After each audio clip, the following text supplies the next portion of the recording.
तूफानों से आंख मिलाओ, सैलाबों पे वार करो, मल्लाहों का चक्कर छोड़ो, तैर के दरिया पार करो। ये इंसिडेंट्स ना महज एक किस्सा या कहानी नहीं है, इसने मेरे को अपनी जिंदगी के हर दौर में कुछ ना कुछ सोचने पे मजबूर किया। जमीन पे चलना तो बहुत आसान होता है, लेकिन अगर मैं आपसे कहूं कि हमको आसमान में उड़ना है तो शायद यहाँ आप 2 बार सोचेंगे। जी हाँ, आज हम बात करने वाले हैं एक ऐसी शख्सियत की, ऐसे इंसान की जिनकी दुनिया बादलों के ऊपर शुरू होती है।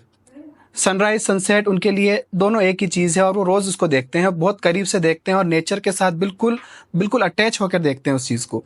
तो आज की मुलाकात में बात करेंगे और उनसे सीखेंगे कि कैसे उन्होंने इस चीज़ को हासिल किया और आगे कैसे उन्होंने सक्सेस इस चीज़ को रखा, क्या क्या ऑब्स्टेकल्स इस बीच में आई होगी और क्या क्या चीज़ें उन्हें मोटिवेट करती हैं। तो चलिए बिना देरी किए आज हम बात करते हैं mister captain Mirza Mohtashim Baig sir के साथ। सर, सबसे पहले तो बहुत बहुत दिल से शुक्रिया हमारे पॉडकास्ट के साथ आने के लिए। कैसे सर ये चीज़ का एक मोटिवेशन होता है, कहाँ से ये सीखने को मिली? क्योंकि हम ज़्यादातर देखते हैं ना, डॉक्टर्स इंजीनियर्स के बारे में सब बात करते हैं, पायलट्स की बात बहुत नीचे रह जाती है क्योंकि शायद बहुत बियॉन्ड द थिंकिंग हो जाता है कि इतनी बहुत ज़्यादा मेहनत भी चाहिए, प्लस एक ड्रीम कोज होता है। तो कैसे आपने इस चीज़ को अचीव किया सर? पहले तो बहुत बहुत शुक्रिया आपका कि आपने मुझे इस लायक समझा कि यहाँ बुलाया और मुझसे आप कुछ पूछ रहे हैं, कुछ जानना चाह रहे हैं। और जहाँ तक मुश्किल है तो मुश्किल तो हर चीज़ में है, वैसे सच्चाई तो ये है। ये डेफिनेटली ये प्रोफेशन इस तरह का है जो अगेंस्ट द नेचर है। ज़मीन पे चलना एक नेचर है हमारा, हम पैदल पैदल चलते हैं, लेकिन हवा में उड़ना परिंदों का काम है। तो हम वो अगर काम करते हैं तो डेफिनेटली वो लोगों को बहुत अट्रैक्ट भी करता है। और कुछ चीज़ें ऐसी होती हैं जिसका बीज जो है वो बचपन में ही डल जाता है। ये यूँ समझ लीजिए कि कुछ ऐसी चीज़ें हो जाती हैं बचपन में जो फिर पूरी ज़िंदगी उसके साथ चलती हैं। मैं आपको चूँकि आपने बिल्कुल ऐसी बात कही, शुरुआत की बात करने की बात कही है, तो मैं आपको बताता हूँ कि हम लोग रहा करते थे जयपुर के पास जगह है दौसा। वहाँ स्कूल की तरफ से एक ट्रिप हुआ कि एयरपोर्ट विजिट कराएंगे। मेरी उम्र थी 5 साल। ओके। तो उस ट्रिप को कराने के लिए मैं बहुत एक्साइटेड था। एयरपोर्ट विजिट मतलब प्लेन दिखाएंगे, तो बेसिकली प्लेन दिखाएंगे, ये था कॉन्सेप्ट। तो बहुत मुश्किल से, खैर मेरे पेरेंट्स तो मतलब बहुत हमेशा आगे से आगे रहते थे ख्वाहिश के लिए और हमेशा बताने, तो उन्होंने इजाज़त दे दी कि हाँ ठीक है चले जाना है। बस के साथ हम लोग स्कूल आए, स्कूल से और सांगनेर एयरपोर्ट आए। अच्छा।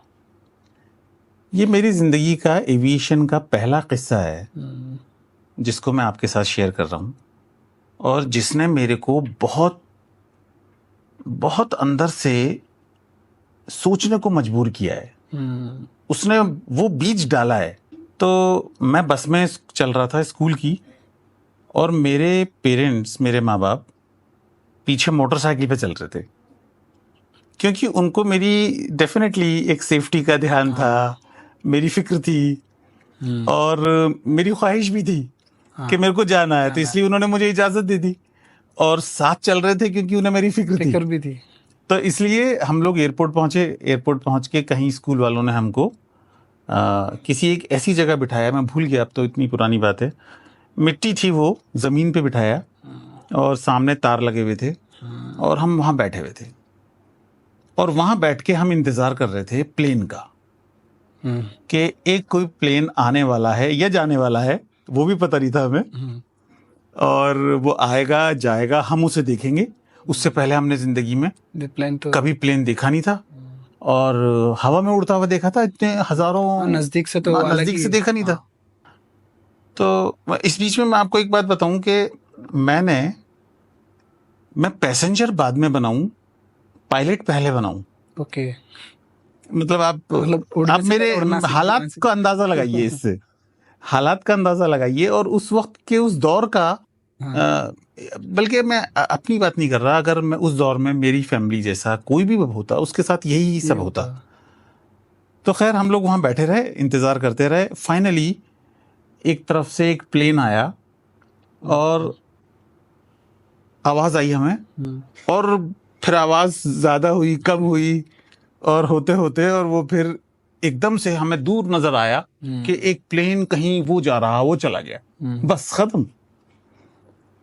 हम लोग ये क्या हुआ? मतलब प्लेन हम तो बहुत करीब से देखना चाहते थे, लेकिन वो ऐसी पोजीशन थी हमारी, हम ऐसी जगह बैठे थे तो जहां से प्लेन आया टेक ऑफ करके और चला गया। बस उसी को हमने खुशी माना, वही माना कि प्लेन देखा, और फिर हम अपने माँ बाप के साथ जुड़ गए। उनके साथ फिर हम हमारे जयपुर वाले घर में आ गए। रास्ते में उन्होंने मुझे एक खिलौना दिलाया, एक पीले रंग का प्लेन। रास्ते में उन्होंने मुझे, और वो लेके हम घर आ गए। ये इंसिडेंट्स ना महज एक किस्सा या कहानी नहीं है, इसने मेरे को अपनी जिंदगी के हर दौर में कुछ ना कुछ सोचने पे मजबूर किया। पेरेंट्स का बच्चे को ड्रीम को लेके रिस्पेक्ट,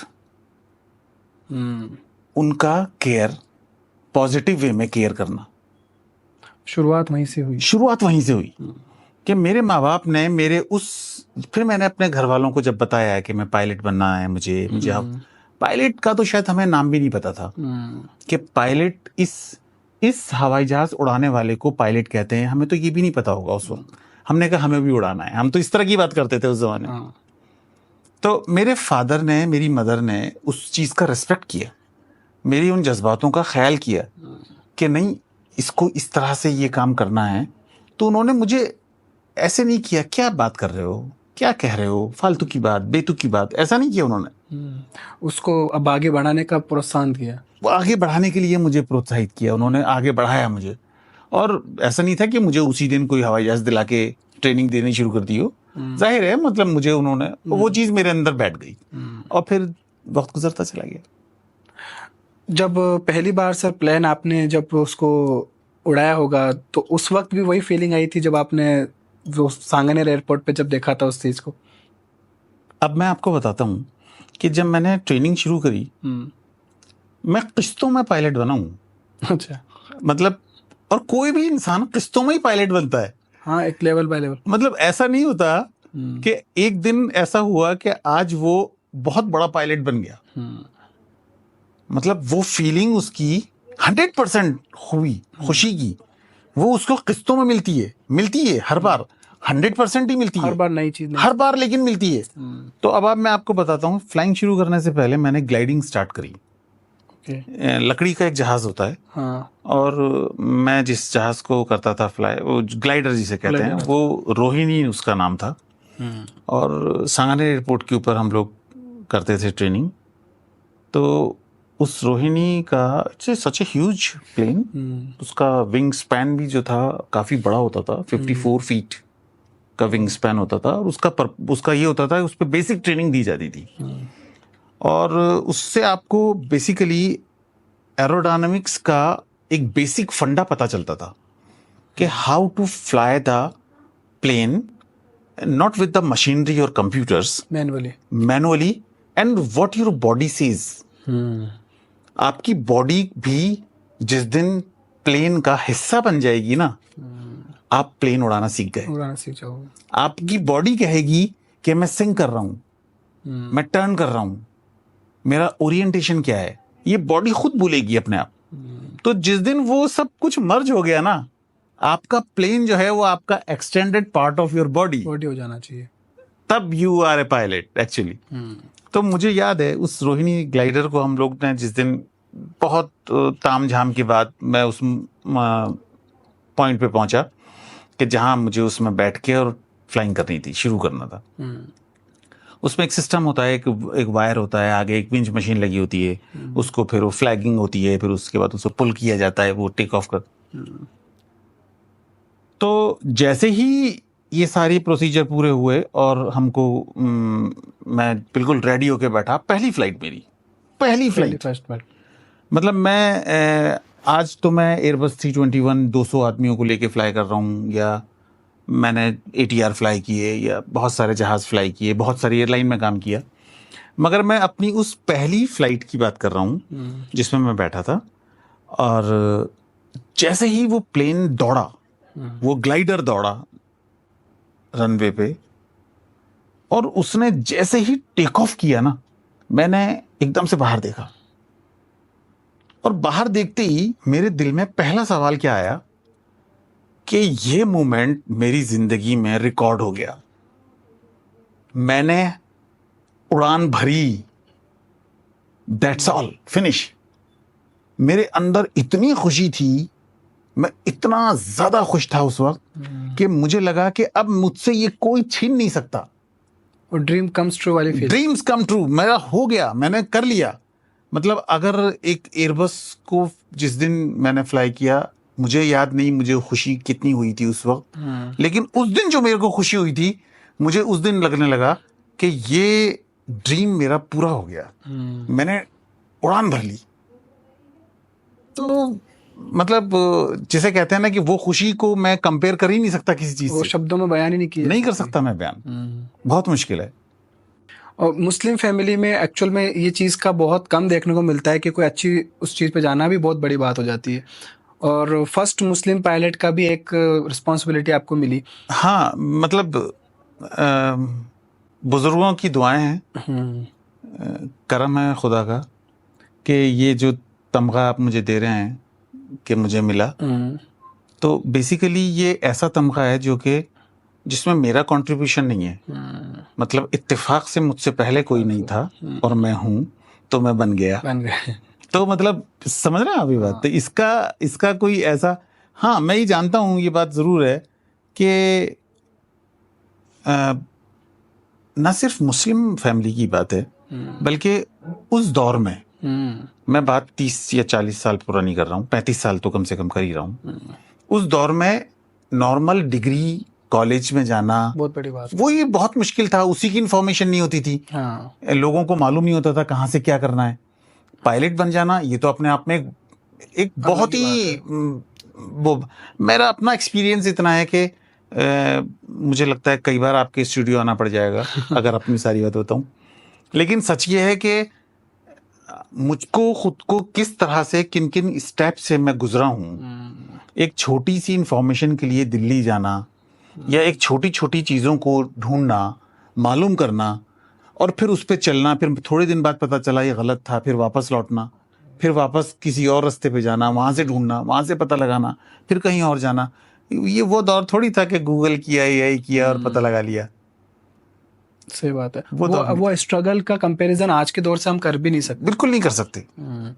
ये वही कर सकता है कि जिसमें एक डेडिकेशन हो, पेशेंस रखने की क्षमता हो। मतलब हम लोगों का और मेरे साथ के लोग जितने भी हैं उनके बारे में तो मैं बोल सकता हूँ इस वक्त कि डेडिकेशन और फ्लाइंग को लेके इतना पागल थे हम लोग कि हमें पूरा कोर्स पायलट बन जाने तक ये पता नहीं था कि सैलरी क्या है, ये क्या होगी हमारी। हमको सिर्फ ये पता था कि हमें जहाज उड़ाना है। कंपैरिजन आज का करूं, गलती किसी की नहीं है, हालात बदल चुके हैं। लेकिन आजकल फ्लाइंग से पहले ही लोग ये जानने की कोशिश करते हैं सैलरी कितनी होगी, छुट्टियां कितनी मिलेंगी, फैसिलिटी क्या क्या होती है, कितने टाइम उड़ाना है, कितने टाइम है, छुट्टी हमें कब मिलेगी कि नहीं मिलेगी। ये हम लोगों ने, हमारे साथ के जितने भी लोग हैं, उन्होंने कभी पूरी जिंदगी अपने ट्रेनिंग के दौरान, इवन उसके बाद भी ये महसूस ही नहीं किया कि सैलरी क्या है या मिलेगी क्या। या अगर कोई हमसे कह दे कि बिना सैलरी के फ्लाइंग करेंगे तो हम तो उसके लिए भी तैयार थे। सपने का क्या सौदा। सपने का क्या सौदा। बिल्कुल। कितना सारा एक्सपीरियंस आपको है सर, उस चीज़ के बाद आगे बात करेंगे। जब फ्लाई, अब एक मूवी की बात करते हैं सर, भाग मिल्खा भाग, शायद आपने देखी हो। जी। उसमें फरहान अख्तर जब अपना पूरा कंप्लीट कर लेते हैं ट्रेनिंग, उसके बाद जो वापस घर जाते हैं, तो वो जो एक फैमिली के साथ जो उनका फर्स्ट इंटरेक्शन होता है ना, वो जो इमोशनल फेज होता है, तो ऐसे कुछ फेज आपने भी चीज़ को देखा होगा सर। वो क्या चीज़ होती है, वो चीज़ बताइए ना। जब फर्स्ट टाइम पायलट बन के आप वापस घर आए होंगे, तो वो उस वक्त पेरेंट्स का क्या रिएक्शन था? देखिए, मेरे फादर और मेरी वालदा का इंतकाल तो बहुत मेरी छोटी उम्र थी तब हो गया था, तो वो तो मेरे इन सारे अचीवमेंट्स में मेरे साथ नहीं थी। दुआओं में तो साथ थी डेफिनेटली, लेकिन वैसे नहीं रही। मेरे फादर ने मुझे हमेशा इसके लिए, हर चीज़ के लिए अप्रिशिएट किया, सपोर्ट किया जितना हम कर सकते थे। मेरे ब्रदर, उन्होंने हमेशा मेरे को, उनके लिए मैं हमेशा हीरो रहा, मेरे भाइयों के लिए। और उन्होंने हमेशा आगे बढ़कर मेरे को, जब भी मैंने आपको बताया ना कि किस्तों में हम लोग पायलट बने, तो मैं जब भी कोई अचीवमेंट करके आता था, क्योंकि पहली फ्लाइट, उसके बाद फिर कमर्शियल फ्लाइट, फिर एज ए इंस्ट्रक्शनल फ्लाइट, फिर उसके बाद मैं किसी एक जहाज़ पे फ्लाइट, फिर वहाँ से रिलीज़ होना, फिर किसी कंपनी में ज्वाइन करना, फिर वहाँ रिलीज़ होना, फिर फ्लाइट करना, फिर वहाँ पास होना, फिर तो क्या हर बार की खुशी जो थी ना, वो अपने आप में अचीवमेंट है, एक अचीवमेंट होती थी। और उसको मेरे और मेरे घर वालों ने, और जब तक मेरी शादी हुई मेरे साथ सभी लोगों ने, फिर मेरे साथ मेरी वाइफ ने, हमने खूब एंजॉय किया। और एक छोटी सी चीज़ को भी हम लोग भरपूर एंजॉय करा और किया, अभी भी करते हैं और इंशाल्लाह करेंगे। एक इंटरनेशनल फ्लाइट और नेशनल फ्लाइट जब हम फ्लाई करते हैं सर, तो उसका एक रिस्पॉन्सिबिलिटी होती है। अभी कुछ बीते दिनों हमने देखा है, कुछ सालों में जब अहमदाबाद क्रैश का हमने देखा था, तो पायलट्स के ऊपर भी एक पीयर प्रेशर बना है, एटमॉस्फेयर ऐसा तैयार किया गया था कि पायलट्स की मिस्टेक्स होती है और सिस्टम में बहुत प्रॉब्लम्स है। ऐसा सचमुच है या सिर्फ एक नैरेटिव बनाया गया था? नहीं, देखिए क्या है कि गलती किसकी और है या किसकी, ये तो बेसिकली पूरे इन्वेस्टिगेशन का एक रिजल्ट होता है, एक हिस्सा होता है। लेकिन जहाँ तक प्रेशर की बात आप कह रहे हैं, वो प्रेशर बहुत होता है, इसमें कोई शक नहीं है। घर से निकलने से लेके और घर में घुसने तक एक पायलट बहुत सारे फेजेस से गुजरता है। ये सिर्फ एक ग्लैमर नहीं है कि यूनिफॉर्म पहन के आप चले गए और आप, इसमें प्रेशर है स्टेज वाइज। आपका घर से निकलते ही आपका माइंडसेट दूसरा हो जाता है, फिर आप प्लेन में पहुंचते हैं, प्लेन में अलग वो होता है, कॉकपिट में बैठने के बाद आपका अलग प्रेशर होता है, आपके पीछे इतने लोग बैठे हैं, आप जिम्मेदार आप हो, सबका ट्रस्ट है, सबका एक ट्रस्ट है। कहीं ना कहीं जितने भी पैसेंजर्स बैठे हैं वो ये सोच रहे हैं, हम जब अनाउंसमेंट करते हैं और उसमें कहते हैं कि you are in with safe hands, तो ये वर्ड सुनते ही पैसेंजर्स रिलैक्स होके बैठ जाते हैं। सही है। तो ये हम जानते हैं कि एक हमारा अनाउंसमेंट जो है वो पे एक पैसेंजर को कितना रिलैक्स करता है। टर्बुलेंस के अंदर पैसेंजर्स की पोजीशन क्या होती है, तो इस सब की रिस्पॉन्सिबिलिटी पायलट की है। मगर पायलट क्या फेस कर रहा है अंदर, वो पायलट ही जानता है, वो पायलट ही जानता है। करेक्ट। तो वो पायलट को बहुत चीज़ों से गुजरना पड़ता है। अगर वो, मैं घर से शुरुआत करता हूँ, तो सबसे पहले तो उसको वक्त पे पहुंचना, वेल बिफोर टाइम पहुंचना, मेडिकल गो थ्रू करना, फिर उसके बाद डॉक्यूमेंटेशन चेक करना, फिर एन रूट वेदर चेक करना, फिर उसके बाद पूरा वेट चेक करना जहाज़ का, फिर फ्यूलिंग देखना, फिर उसके बाद एंटर होना, फिर सेफ्टी देखना। फाइनल सारा रिजल्ट जो है वो अथॉरिटी तो पायलट ही है। जितने भी काम हो रहे हैं वहाँ पे और जितने भी स्टाफ काम कर रहा है, फाइनली आंसरेबल जो है वो पायलट हो जाएगा। एक आइडल टाइमिंग कितनी होती है आप जब फ्लाई करते हैं, तो इतना घंटे तक हम उस चीज़ को हैंडल कर सकते हैं, थकान नहीं हो? नहीं, वैसे हम लोग 8 घंटे अगर फ्लाई करते हैं तो मतलब रूल्स बने हुए हैं, उस रूल्स के हिसाब से कितनी लैंडिंग्स हो रही हैं, कितनी मतलब ज़्यादा लैंडिंग है तो आवर्स कम किए, या कम लैंडिंग है तो आवर्स बढ़ा दिए।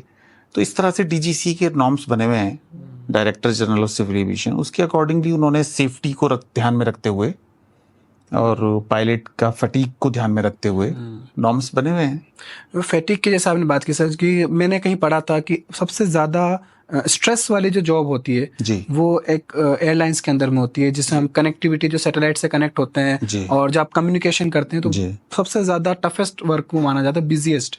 स्ट्रेस को दूर करने का कुछ उपाय क्या करते हैं ऐसे कि जिससे स्ट्रेस ना हो आपको? स्ट्रेस से दूर करने का उसको हैंडल करना ही अपने आप में बहुत बड़ी बात हो जाती है। तो बस आप जैसे लोगों से बात कर लेते हैं तो उससे स्ट्रेस दूर हो जाता है। या और लेकिन सच ये है कि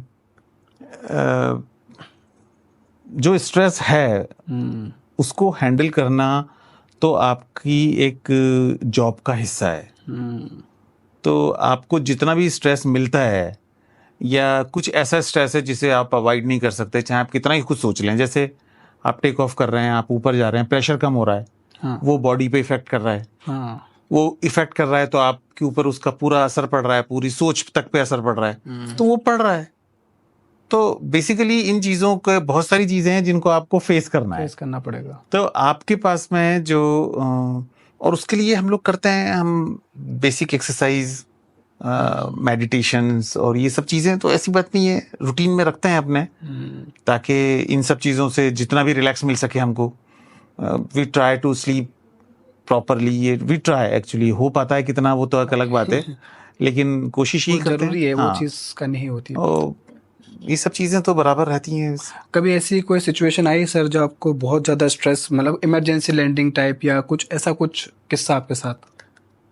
हाँ बिल्कुल, जितना सर्विस का टाइम मेरा हो गया है और एक्चुअल में से हुआ है इमरजेंसी लैंडिंग? जी जी, जितना एक्सपीरियंस हुआ है तो उसमें ज़्यादातर लोगों के साथ इस तरह के हादसे पेश आई जाते हैं। तो जब कहते हैं ना कि जब कोई काम करता है आदमी तो उसमें हर तरह की चीज़ उसको फेस करनी पड़ती है। तो हुआ ऐसा, इंजन फेल हुआ। ओके, बताइए, पूरा बताइए। और हम लोग जयपुर से टोंक की तरफ जा रहे थे, साउथ, और रास्ते में जब हम टोंक पे पहुंचे तो हमारा इंजन फेल हो गया। तो इंजन फेल होना अपने आप में एक बहुत बड़ा धक्का है। तो पूरा मतलब आपको ऐसा लगता है जैसे आपका दिल फेल हो गया। वो वक्त इस तरह का था कि डिसीजन लेना था कि अब करें क्या, क्योंकि इंजन फेल होने के बाद प्लेन जो है वो एक पतंग की, कटी पतंग की तरह कहीं भी जा सकता है, तो वो तो फिर ऐसे गिरेगा, तो उसको कंट्रोल उस वक्त करना अपने आप में एक बहुत बड़ा मसला हो जाता है। तो उस वक्त डिसीजन मैंने लिया कि लौट के और वापस जयपुर चला जाए, लेकिन जयपुर दूर बहुत था। तो हम लोगों ने फाइनली डिसीजन ये लिया कि कोई बेहतर जगह दिखी जाए जहां पर के जहाज को उतारा जाए। तो बनास नदी जो थी वो मुझे लगा कि काफ़ी ठीक ठाक है, मिट्टी है, तो उसमें उतार दें तो शायद। ये तो बहुत रिस्की वाला मैटर। हाँ, मतलब लेकिन रिस्क दूर कम, ये वो जगह है ना जहां आप रिस्क होना और ना होना नहीं देखते, यहाँ देखते हैं कम रिस्क और ज्यादा रिस्क देखते ये हैं।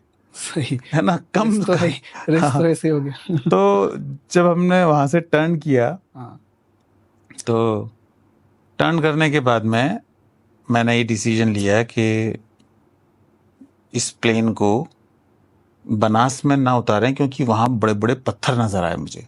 ओके। तो मुझे लगा यहाँ उतारा तो हो सकता है कि ये पत्थर से टकरा जाए हम लोग। फिर हाईवे नजर आया, मुझे लगा हाईवे पे उतारते हैं, लेकिन हाईवे पे ट्रैफिक दिखा। और फाइनली टर्न करके मैंने एयरक्राफ्ट को, डायरेक्शंस थे सारे, और एक जगह है वहाँ बरौनी, बरौनी एक टोंक से पहले एक जगह है, वहाँ एक खेत था। तो बड़े बड़े हाई टेंशन वायर्स भी दिख रहे थे मुझे उनको बचाते हुए, और मैंने उस बरौनी के खेत में उस जहाज को उतार दिया। ये समझ लीजिए कि मैं बार बार कह रहा हूँ मैंने उतार दिया, मगर सच ये है कि कुदरत ने मदद की। फिर वापस कहूँगा कि बुजुर्गों की दुआएं रहीं, और वो जहाज वहाँ पे सेफ उतरा बिल्कुल, और कोई हर्ट नहीं हुआ, किसी तरह की कोई प्रॉब्लम नहीं हुई, जहाज भी सेफ रहा, सब everything was perfectly all right, और मुझको भी किसी भी तरह का कोई वो नहीं था। नेक्स्ट डे से आई स्टार्टेड फ्लाइंग। सुनने समझने में हमको इतना लग रहा है, तो आपने तो उस चीज़ को हैंडल किया है। बिल्कुल, क्योंकि ये मेरा वो किस्सा है जिसकी वजह से मैं बहुत इमोशनल हो जाता हूँ, क्योंकि मुझे याद है कि जब ये सब हो रहा था तो मुझे ये लगा कि शायद इस तरह से ज़िंदगी ख़त्म होती है। मैंने ये महसूस किया कि शायद ऐसा होता है वो मोमेंट जब ज़िंदगी ख़त्म होती है। और मेरा जो बड़ा बेटा था उस वक्त वो 6 महीने का था। ओके। तो अभी वो माशाल्लाह 21 साल का है, 22 साल का।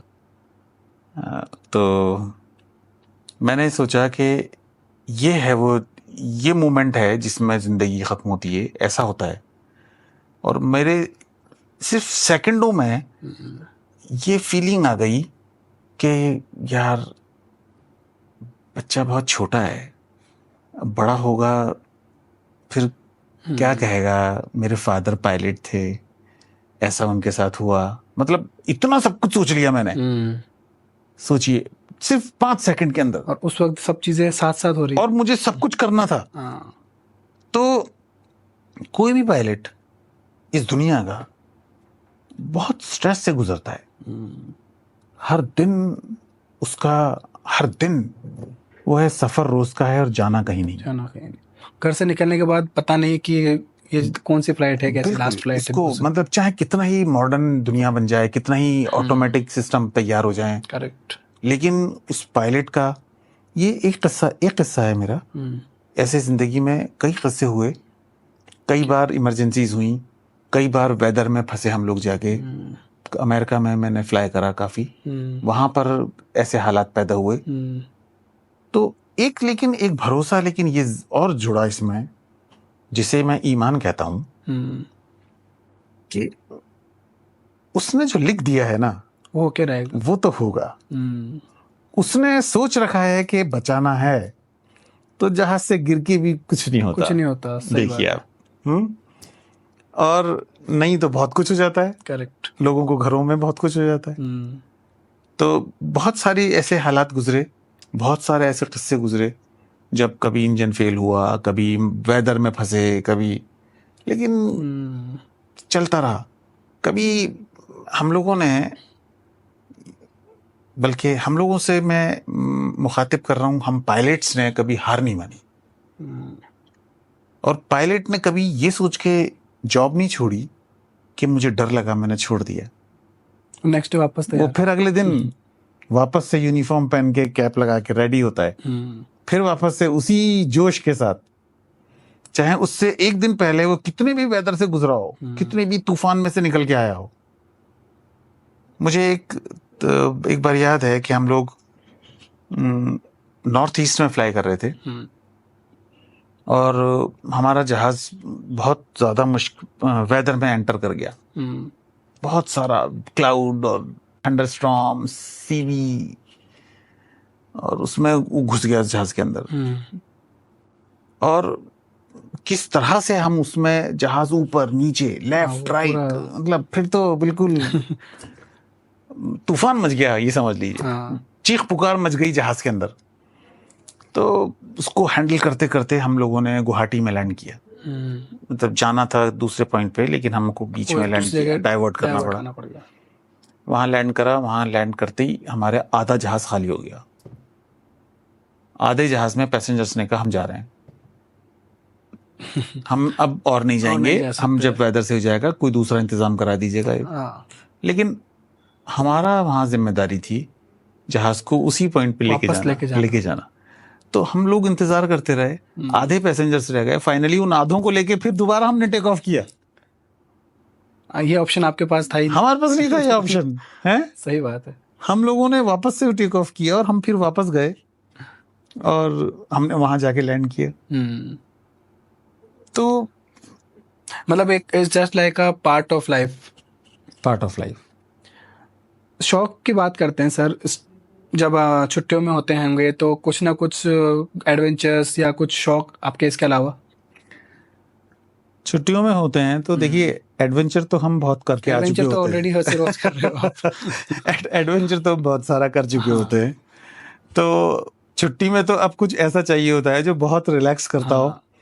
तो उसके लिए मैंने अपने लिए उसका इंतजाम कर रखे हैं छोटे छोटे। मुझे गार्डनिंग का शौक है, ओके। तो मैं गार्डनिंग करता हूँ, बर्ड्स हैं मेरे पास, बर्ड्स हैं, बहुत सारे बतख और ये सब रखता हूँ, उनके साथ वक्त नेचर के गुजारता हूँ, करीब। नेचर के रहता हूँ, खुद करता हूँ सारे काम। कुछ ऐसा नहीं है कि मैं कुछ करवाता हूँ, मैं खुद सारे काम करता हूँ, खुद खुदाई करता हूँ, दाना वाना सब खुद डालता हूँ और उन्हीं के बीच में रहता हूँ, उन्हीं के साथ रहता हूँ, उन्हीं से बातें करता हूँ, क्योंकि बहुत सारी बातें कर चुका होता हूँ मैं लोगों से, तो मुझे लगता है कि अभी इनकी सुनूं और इनसे कहूँ तो मैं उनके साथ रहता हूँ फिर। तो ये मेरा बहुत। तो इंडिया में पायलट बनने के लिए सर कितने वर्षों का मेहनत लगती है? अगर एक यूथ स्टार्ट करे आपसे तो उसको कितना समय लग सकता है? देखिए, पायलट कोर्स के लिए बेसिकली तीन स्टेजेस हैं। पहली और सबसे अहम स्टेज जिसे मैं कहूँगा वो है मेडिकल। तो उसको मेडिकली फिट होना, मेडिकली उसको अपने आप को चेक कराना, ये उसकी पहली स्टेज है कुल मिला के। सेकंड है उसकी पेपर्स, थ्योरी में उसको थ्योरी पढ़ना, अच्छा से पार्ट ऑफ थ्योरी, उसके क्वेश्चंस होते हैं, उसके एग्जाम्स होते हैं ना, DGC exams, central government exam लेती है उसकी। और तीसरी चीज है फिर फ्लाइंग पे ट्रेनिंग, फ्लाइंग कराना, उसको फ्लाइंग करना। तो ये तीन स्टेजेस हैं बेसिकली, इन तीनों से उसे गुजरना होता है। किस में कितना टाइम लगता है, 90% डिपेंड्स अपॉन पर्सन, कितना जल्दी उसको वो कर लेता है, कितना जल्दी कर। और अब आजकल क्या है कि मैं किस चीज को अगर कहूँ तो फिर भी समझ लीजिए कि कुछ साल तो लग ही जाते हैं। मतलब जस्ट लाइक अ डॉक्टर। हाँ, मतलब डॉक्टर में तो जैसे 6 साल 8 साल लगते हैं, तो इतना नहीं लगता, लेकिन 2 साल 3 साल तो लग जाते हैं इन सब चीजों को पूरा होते होते। और इस बीच में अगर एक मिडिल क्लास फैमिली अगर ये चीज करे तो उसके लिए फाइनेंशियली कितना बर्डन होता है उसमें? देखिए, पैसों को लेके तो आजकल बताना बहुत मुश्किल हो गया है, क्योंकि बहुत एडवांस कोचिंग। हाँ, आजकल तो आप सब्जी खरीदते हैं तो ही कितनी महंगी है, पेट्रोल कितना महंगा है, तो चीज़ें तो बहुत महंगी हो गई हैं। और डिपेंड करता है कि, लेकिन हाँ, एक चीज़ तो मैं ज़रूर सलाह दूंगा सबको कि ये काम ऐसा है कि इसमें जाने के लिए ख्वाहिश हो तो ही जाए।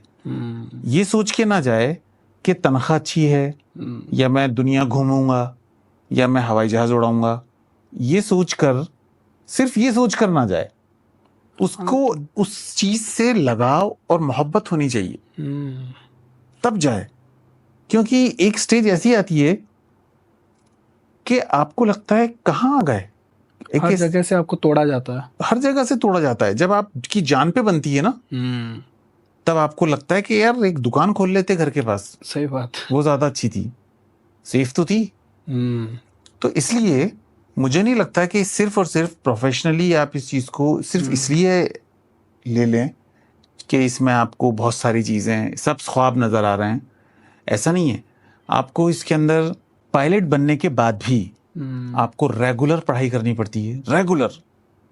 बहुत सारे प्रोफेशंस हैं और ज्यादातर प्रोफेशन ऐसे हैं जिनमें डिग्रियां लेने के बाद आप रिलैक्स हो जाते हैं। सही बात। आप अपने आप को अपडेट करते हैं जरूर, थोड़ा थोड़ा सा, बट इतना नहीं, मगर इतना नहीं है। अगर आप नहीं करें तो भी गाड़ी चलती रहेगी। लेकिन हमारे यहाँ गाड़ी चल नहीं पाती। फिर हमारे यहाँ हर 6 महीने में आपके चेक होते हैं, हर 6 महीने में आपके टेस्ट होते हैं, प्रॉपर एग्जाम्स होते हैं, फ्लाइट के एग्जाम्स होते हैं, फ्लाइट का चेक होता है। इस बीच में अपग्रेड भी करना है।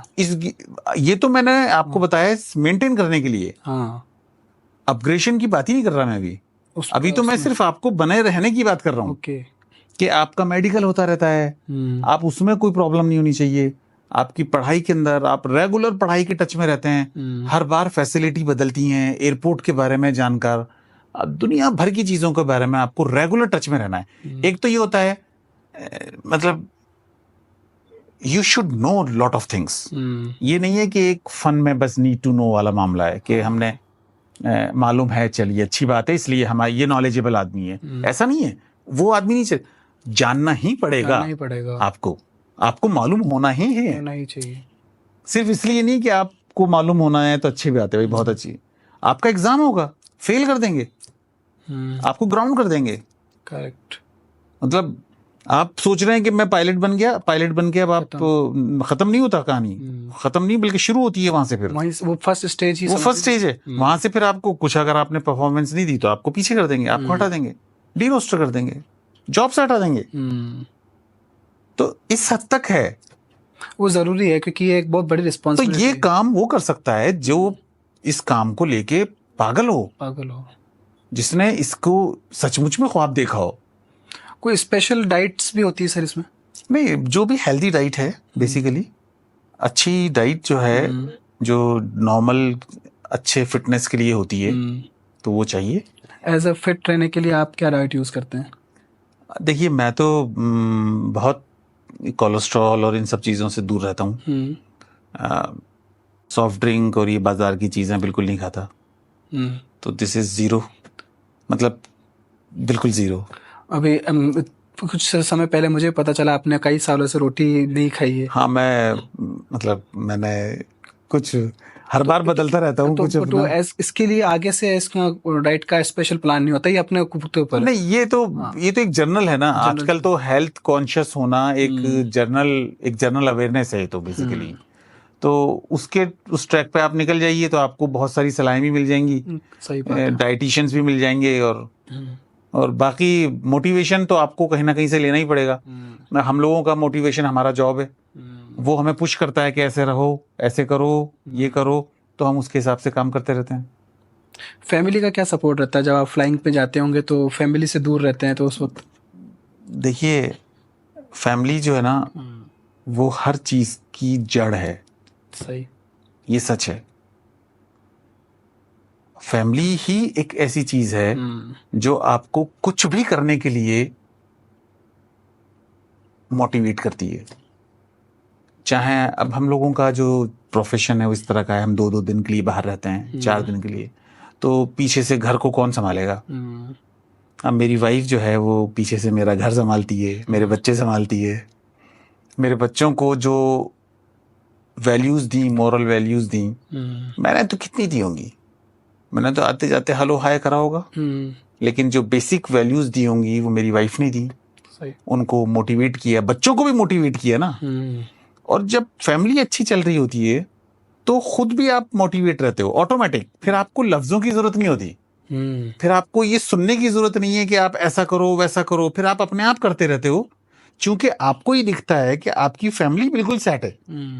आपके वाइफ आपके बच्चों को संभाल रही हैं, आपकी वाइफ सही है, तो एक अंदर से सेटिस्फेक्शन होता है। तो फैमिली तो मतलब आप किसी भी कंडीशन में, किसी भी सिचुएशन में फैमिली को आप सेपरेट नहीं कर सकते।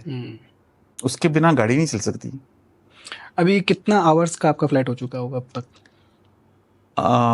अलग अलग जहाज़ों पे मेरे आवर्स हैं, तो मेरे करीब 10,000 घंटे के 10,000 प्लस हो चुके हैं। और इसमें कोई स्पेशल एज भी फैक्टर रहता है सर? नॉर्मल रिटायरमेंट जो होता है 60 क्या 55 62 तक हम लोग फ्लाई कर सकते हैं जी। तो इसमें भी सर ये चीज़ भी तो होती है, शायद मैंने सुना था कि शायद मेंटल फिट होने के लिए 60 तक का एज काफी रहता है, उसके बाद आप फ्लाई करने नहीं आजकल तो 40 में ही लोगों का मेंटल खराब हो जाता है। सही बात है। तो ये तो हम लोग हैं जो 60 तक का सोच रहे हैं। तो हाँ, ये एक्चुअली 40-45 के बाद तो लोग ऐसे हाँ बल्कि आजकल तो मतलब मेंटल तो लोग 20 में हो जाते हैं। तो इसलिए जो एज है उसके हिसाब से जब तक आप मेडिकली फिट हैं आप फ्लाई कर सकते हैं। Correct sir. बहुत कम एज में एक प्लेन का देखना, एज 5 जैसा आपने बताया, उसके बाद उसको अचीव करना, और राजस्थान फर्स्ट मुस्लिम पायलट होना, उसके अलावा इतनी सारी emergency landing, so much things. So कभी लगता है कि ये सक्सेस है या इसके आगे और भी सक्सेसफुल होना है? मुझे लगता है कि अभी तो मंजिलें और भी हैं, अभी और भी आगे जाना है। और जहाँ तक सवाल है कि सेटिस्फेक्शन का, एक सेटिस्फेक्शन भी इसमें एक पार्ट है, तो आई एम 100% सेटिस्फाई। ये इतना काफ़ी है। मतलब satisfaction is as per satisfaction I am 100% satisfy. लेकिन मंजिलें और भी आगे हैं। इस फील्ड में सर ये चीज़ देखी जाती है कि जो कंपनीज होती है ना, कमर्शियल जो फ्लाइट्स जिनकी होती है गवर्नमेंट के अलावा जो होती है, ये कंपनीज भी पायलट से प्रेशर बनाते हैं किसी चीज़ का लेकर के कि आपको इतने घंटे में कुछ ना कुछ कॉस्ट बचाने के लिए प्रेशर? नहीं, उनके प्रेशर्स ये हैं कि देखिए हर आदमी मॉनिटरी हाँ एंगल पे काम कर रहा है, लेकिन डीजीसीए के जो नॉर्म्स हैं उनको नहीं वो ब्रेक कर सकता। ओके। अगर हमसे कहा गया, मिसाल के तौर पे कह रहा हूँ कि आप 8 घंटे, डीजीसीए ने कहा कि 24 घंटे में 8 घंटे आप फ्लाई कर सकते हैं, एक एग्जांपल दे रहा हूँ आपको, तो कंपनी कहेगी आप 8 घंटे फ्लाई करिए। अब लेकिन वो अगर हमसे रोज 8 घंटे फ्लाइंग कराए तो वो तो पॉसिबल नहीं, तो फिर हमारे लिए वो थकान हो गई। हाँ। और हम परेशान भी हो गए, हाँ। क्योंकि हमें लगने लगा यार व्हाट इज दिस। सही बात है। लेकिन कंपनी अपनी जगह सही है, 8 घंटे हैं। 8 घंटे डीजीसीए जो वो भी सही है। उसने कहा हमने नॉर्म्स दे रखे हैं, उन्हीं के अंदर 8 घंटे नहीं बल्कि वो 7 घंटे 7 आवर्स 59 मिनट्स फ्लाई करा रहे हैं आपसे, 1 मिनट कम 1 मिनट हर दिन। तो इस तरह से तो ये एक जो खींचातानी है ना, हाँ, ये चलती रहती है। तो 8 घंटे का तो ठीक है रूल है, क्या इसमें प्रॉब्लम है? मतलब ये होना चाहिए, चेंज होना चाहिए या ठीक है? देखिए क्या हो गया है कि एक बार एक रूल बनाया कोई, सब मिसाल ये हम इसी को एग्जांपल ले लेते हैं, 8 घंटे का एक रूल बना दिया। लेकिन उस 8 घंटे को इसलिए बनाया बहुत सारी चीजों को कंसीडर करके, बॉडी की थकान, ये वो, उसका ट्रैवलिंग, उसका फैमिली के अंदर का सेटअप, ये वो बहुत सारी चीजों को साइकोलॉजिस्ट ने मिलकर बॉडी को पूरा चेक कर डॉक्टर्स के साथ मिलकर बहुत सारी चीजों को मिलकर आपका हाइट के ऊपर जाकर आपकी बॉडी का सब चीजों को, लेकिन बनाने के बाद फिर बाद में आपकी दूसरी जो और सराउंडिंग है जिनको बेस लेके आपने वो बनाया था, उनमें चेंजेस जब आ रहे हैं इसमें भी आना चाहिए, तो इसमें भी चेंज आ जाए तो बढ़िया है। आना ही चाहिए, क्योंकि वो सब चीजें जिनको हमने बेस लेके इसको बनाया होगा, तो उन चीजों में बदलाव आ रहे हैं आज के इस दौर में। आज आप 1 किलोमीटर चलते हैं, आप स्ट्रेस में आ जाते हैं ट्रैफिक की वजह से। सही बात है। क्या आज से 10 साल पहले था ये? नहीं था। आज आप खाना खाते हैं, ज्यादा खाते हैं, बीमार हो जाते हैं। आप न्यूट्रिशन बढ़िया मिल ही नहीं रहा, आपको कोई चीज मिलती नहीं है उस लेवल पे। सही। लेकिन क्या वो पहले होता था? ऐसा नहीं होता था पहले। तो ये सारे फैक्टर्स हैं। आज आप वॉक करने बाहर जाते हैं, जितना आप हेल्दी अपने आप को बनाने की कोशिश कर रहे हैं उससे ज्यादा तो आप पॉल्यूशन लेके अंदर आ जाते हैं, है ना। कहते हैं ना कि सिगरेट आसपास लोग पी रहे हैं तो आप नहीं पी रहे हैं तो भी पी रहे हैं।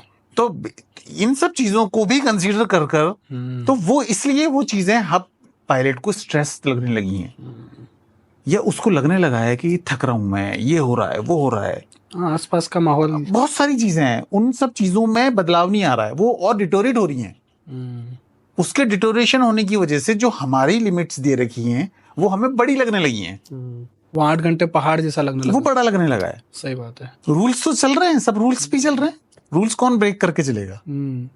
कुछ न्यू कमर्स आपसे सजेशंस लेते होंगे सर, तो कैसे मोटिवेट करते हैं आप उससे? न्यू कमर्स से मैं ये कहता हूँ कि एक तो ये सब छोड़ दें चक्करबाजियाँ के उससे जान पहचान, इससे ये जो एक बीमारी पैदा हो गई है ना सोसाइटी के अंदर, तो मैं उसके लिए आपसे एक बात कहूँगा कि तूफानों से आंख मिलाओ, सैलाबों पे वार करो, मल्लाहों का चक्कर छोड़ो, तैर के दरिया पार करो। बहुत सही बात। तो यूथ को तो मैं ये कहूँगा कि छोड़ दीजिए मल्लाहों का चक्कर, खुद अपने में इतना वो पैदा कीजिए। और ना सिर्फ ये पायलट बनने की बात है, ये हर प्रोफेशन की बात है। हाँ, हर फील्ड में, हर फील्ड के अंदर ये बात है कि आप खुद इतना बनिए कि खुद आगे बढ़िए आगे। और ये मुमकिन है, ऐसा नहीं है कि ये मुमकिन नहीं है, ये मुमकिन है। एक छोटे से जहाज को उड़ाकर अगर मैं बिना किसी फैमिली का इस फील्ड में सपोर्ट की, कोई फैमिली का कोई आदमी पायलट नहीं था, खानदान में कोई पायलट नहीं था, शहर में कोई पायलट नहीं था, शहर में कोई पायलट नहीं था, तो जब हो सकता है तो कुछ भी हो सकता है, क्यों नहीं हो Everything is सकता? possible. Everything is possible. Last sir, rapid fire में कुछ क्वेश्चंस मैं आपको देता हूँ, 2 ऑप्शंस रहेंगे, आपको इनमें से एक चूज करना है। फियर या फेथ? फेथ। फेथ। डिसिप्लिन या मोटिवेशन? मोटिवेशन। सक्सेस या पीस? पीस। स्काई या ग्राउंड? स्काई। Sky obviously. एक वर्ड में लाइफ यानी जिंदगी को कैसे डिफाइन करेंगे? जिंदगी को तो मैं क्या डिफाइन करूँगा, लेकिन मुझे एक अपने पूरे हालात के ऊपर 2 लाइनें ज़रूर याद आती हैं कि तूफान कर रहा था मेरे अज़्म का तवाफ़। तूफान कर रहा था मेरे अज़्म का तवाफ़, और दुनिया समझ रही थी मेरी किश्ती भंवर में। किश्ती भंवर में।